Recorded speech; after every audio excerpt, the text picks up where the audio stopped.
Hello everyone, how are you? I'm creating a video because I'm extremely busy today, but learning is still very important. So this is what this video is going to be. It's a chance for you to get some assistance in doing the homework assignment that you were supposed to do for yesterday's class, which over half of you didn't do, and today's homework, which is due on Monday, when you will be having a quiz. Okay, so we're having a quiz on Moses. Okay, that's on Monday. So you need to be paying attention to the readings. You need to do the assignments. Okay, so what I decided to do is create a video where I walk you through both readings. Okay, so that you can accomplish the homework. Okay, so what I'm going to do is just begin with Exodus 1. I'm going to read the story to you and explain what's going on. And you can watch these, you can ignore them, but they're a good way to do the homework. If you want to ignore them and just do the homework on your own, more power to you. But this is just my ability to reach you on a day when I can't be with you in class. So Exodus 1 begins on verse 6 for us. It says, "Now Joseph and all his brothers and that whole generation had died, but the Israelites were fruitful and prolific. They multiplied and became so very numerous that the land was filled with them." This is really important, okay? The Egyptians are living with the Israelites for hundreds and hundreds of years. And the Israelites are having babies by the boatloads. So many babies that almost all of Egypt had become filled with Jews. Then the new king, who knew nothing of Joseph, rode to power in Egypt. He said to his people, "See, the Israelites have become multiplied and more numerous than we are. Come, let us deal shrewdly with them to stop their increase. Otherwise, in time of war, they too may join our enemies to fight against us and so leave the land." So this is what happened. There's so many Jews. The Pharaoh said to the people, "Hey, listen, what if the Jews join one of our enemies? Then they could kill all of us." Okay? This is the exact same thing that happened to Isaac. Remember, they got kicked out of the Philistines' land because they were growing too numerous, too powerful as well. Okay, chapter 1, verse 11. "Accordingly, they set supervisors over the Israelites to work them into forced labor. Thus they had to build for Pharaoh the garrison cities of Pithom and Ramses. Yet the more they were oppressed, the more they multiplied and spread. So the Egyptians began to loathe," which is a word that means hate, "the Israelites. So the Egyptians reduced the Israelites to cruel slavery, making life bitter for them with hard labor at mortar and brick and all kinds of field work, cruelly oppressed in their labor." Okay, so the Jews are being put into very, very hard slavery by the Egyptians, and they're being forced to build cities and army forts for the Egyptians. "So the king of Egypt told the Hebrew midwife," a midwife is somebody who helps give birth, "one of whom was called Shipra and the other Puah, when you act as midwives for the Hebrew women, look on the birth stool. If it's a boy, kill him, but if it's a girl, she may live." The midwives, however, feared God. They did not do as the king had ordered them, but they let the boys live. So the king of Egypt summoned the midwives and asked them, "Why have you done this, allowing the boys to live?" The midwives answered Pharaoh, "The Hebrew women are not like the Egyptian women. They are robust." That word means strong. "And they give birth before the midwife arrives." Therefore, God dealt well with the midwives, and the people multiplied and grew very numerous. Okay, so guys, this whole story is explaining that the Jewish women, because they're, so strong, their babies are being born happy and healthy before the nurses even get there. Okay, the nurses weren't going to kill the babies anyways, but that's the excuse they're giving to Pharaoh. And because the midwives feared God, God built up families for them. Then Pharaoh commanded all his people, "Throw into the Nile River every Jewish boy that is born, but all the girls you have may live." Now, once again, this is pretty messed up. The reason why Pharaoh is going to let the Hebrew girls live is because, honestly, guys, in times of slavery, women are going to be sexually assaulted. Okay. Chapter 2. "Now a man of the house of Levi married a Levite woman." Okay, the Levi tribe is very important. Okay, Levi, okay, was one of Jacob's son, and his tribe are important because they're going to be the tribe of priests. So all of the priests who are the Jews are going to come from the tribe of Levi. Okay, so he and the woman conceived and bore a son. Seeing what a fine child he was, she hid him for 3 months. But when she could no longer hide him, she took up a papyrus basket, meaning a basket made out of reeds, and put it together, and put the child in it, and placed it among the reeds on the bank of the river. Moses' sister stationed herself at a distance to find out what would happen to Moses. Then Pharaoh's daughter came down to bathe at the Nile. While her attendants walked along the bank of the Nile, noticing the basket amongst the reeds, she sent her handmaid to fetch it. Upon opening it, she looked, and there was a baby boy and crying. She was moved with pity for the baby and said, "It is one of the Hebrews' children." Okay, so guys, here's the deal. Moses' parents are Jewish. They have a baby, and they know because it's a boy, it's going to get killed.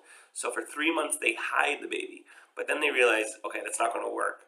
So what the mother does is she goes to a part of the river, okay, that she knows the Pharaoh's daughter bathes in, okay, and she puts the basket and floats it towards Pharaoh's daughter. Pharaoh's daughter takes the child and decides to adopt it. Okay, so the sister speaks to Pharaoh's daughter and says, "Should I go and find a Hebrew woman to nurse, breastfeed the child for you?" Okay, because Pharaoh's daughter isn't pregnant, she doesn't have milk for the baby. Pharaoh's daughter said, "Yes, please go." So the young woman, who's Moses' sister, went and called the child's own mother.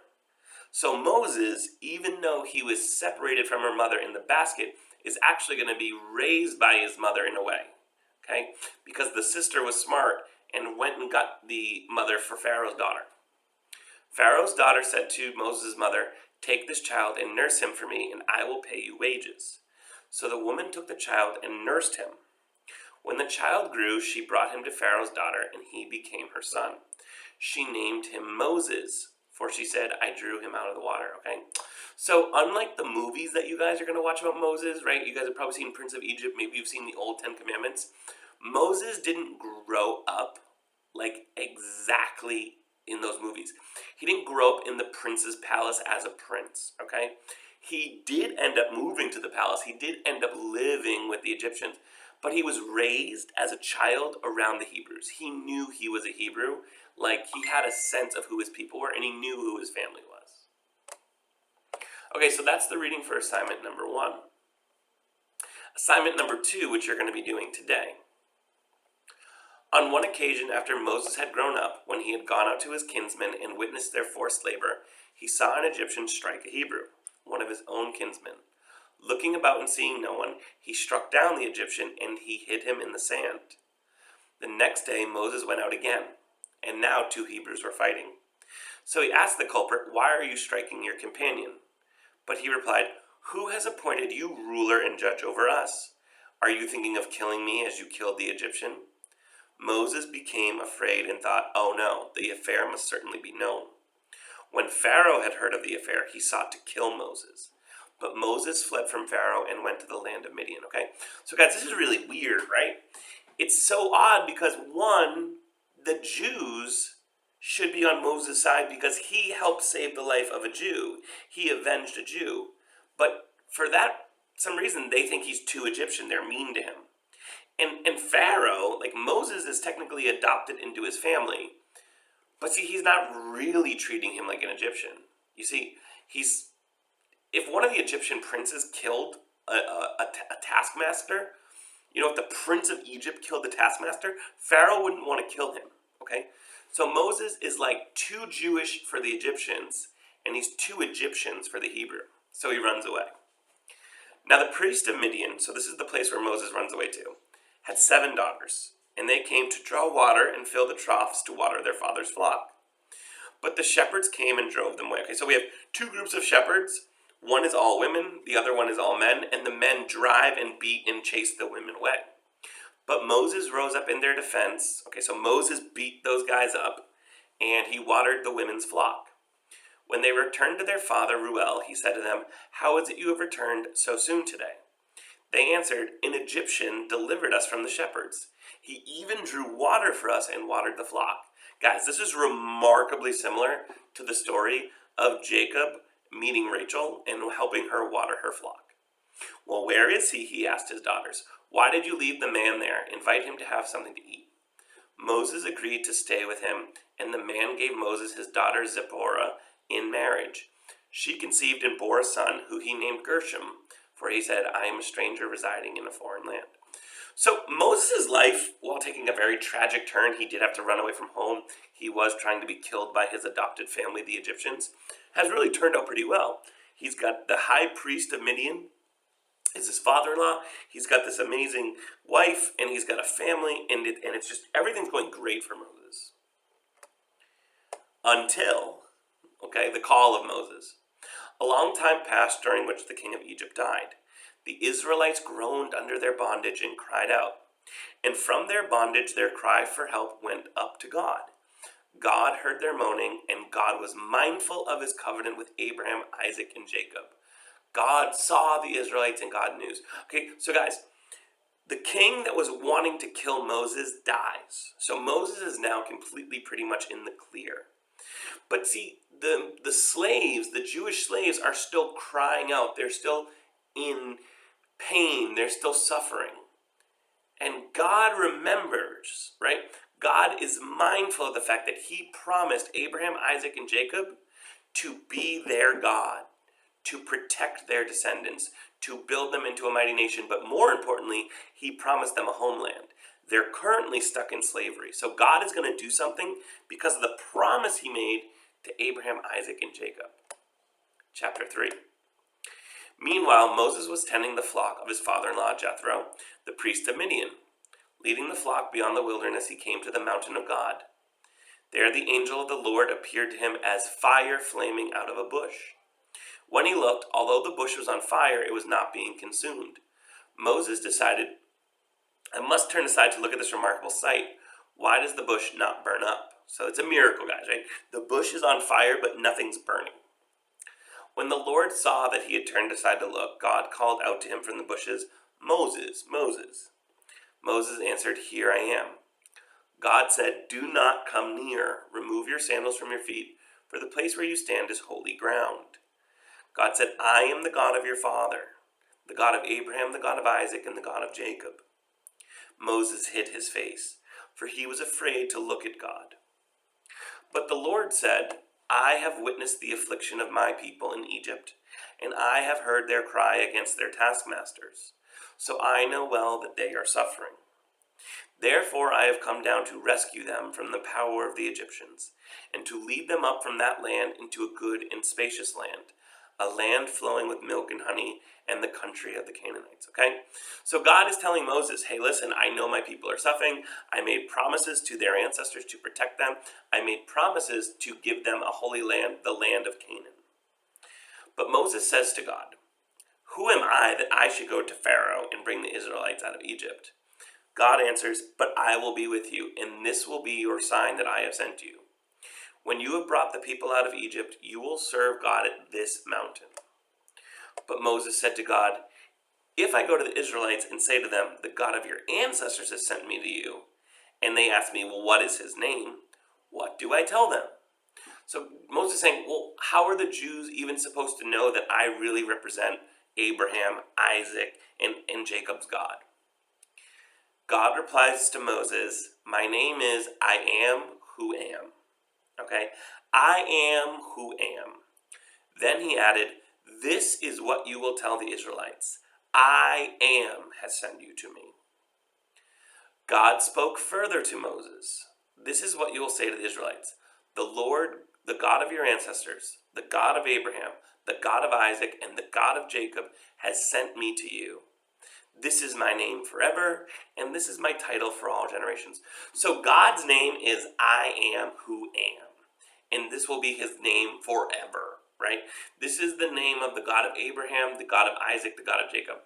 God is trying to remind the Jews who he is by reminding them of their great ancestors, Abraham, Isaac, and Jacob.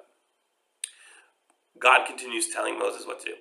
Go gather the elders of the Israelites and tell them that the Lord, the God of your ancestors, the God of Abraham, Isaac, and Jacob, has appeared to me and said, excuse me, I observed you and what is being done to you in Egypt. So I have decided to lead you up out of your affliction in Egypt into the land of the Canaanites, the Hittites, the Amorites, the Perizzites, the Girgashites, the Hivites, the Jebusites, a land flowing with milk and honey. The elders will listen to you.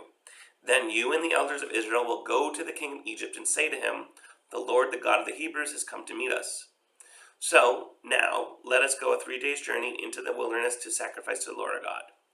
Yet I know that the king of Egypt will not allow you to go unless his hand is forced. So I will stretch out my hand and strike Egypt with all the wondrous deeds I will do in its midst. After that he will let you go.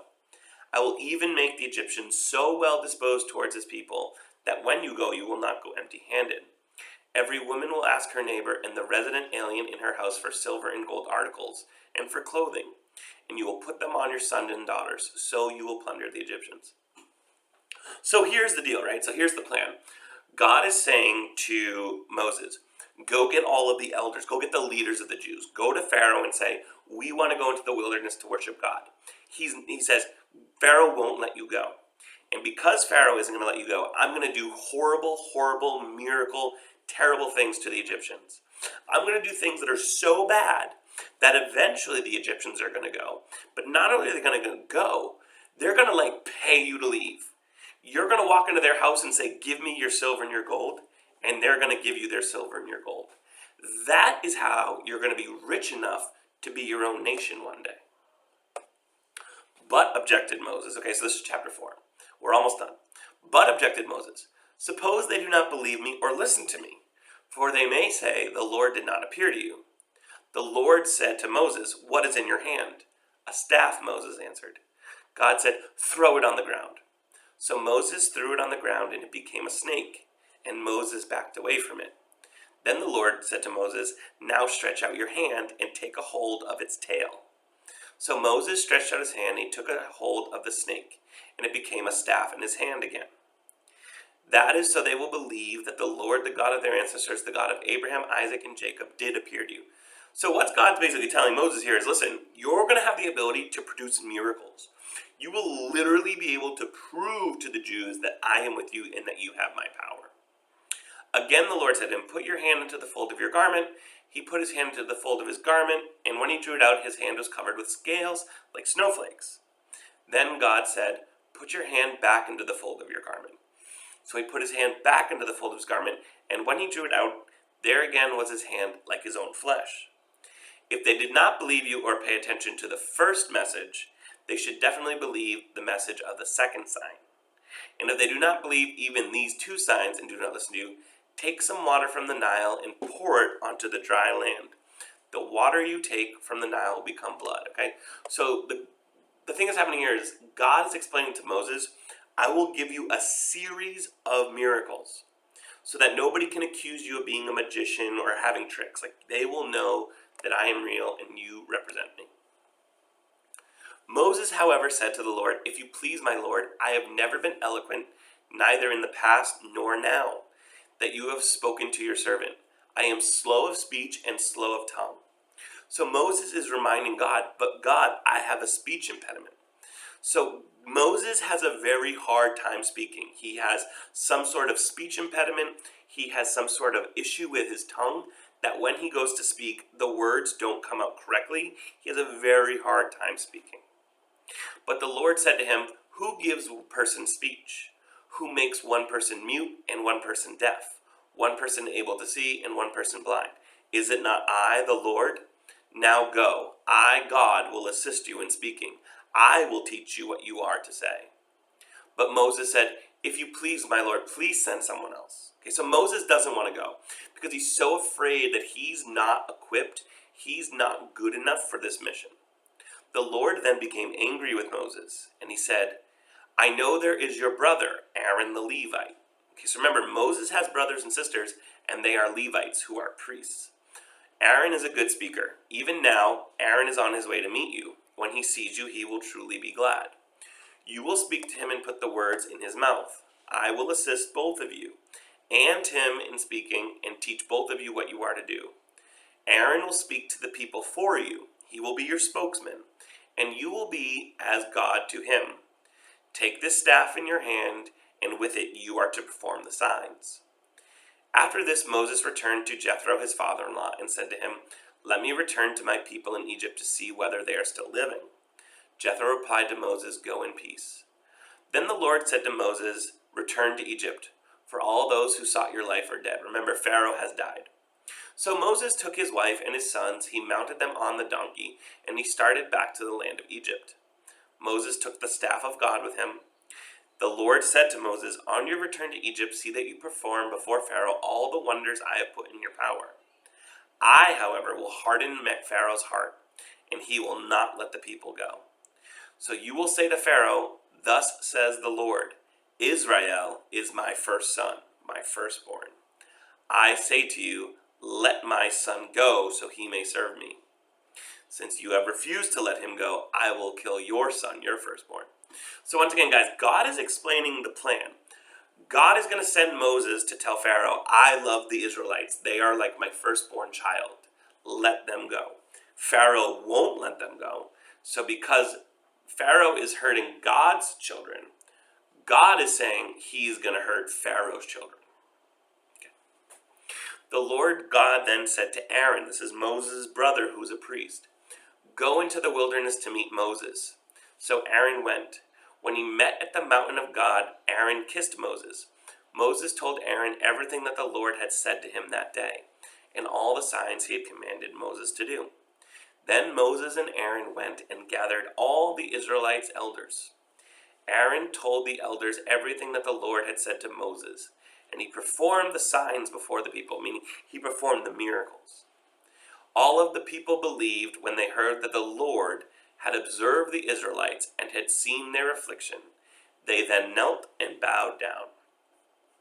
Okay, guys, so thank you for watching the video. Go do your homework, and yeah, I'll see you next week.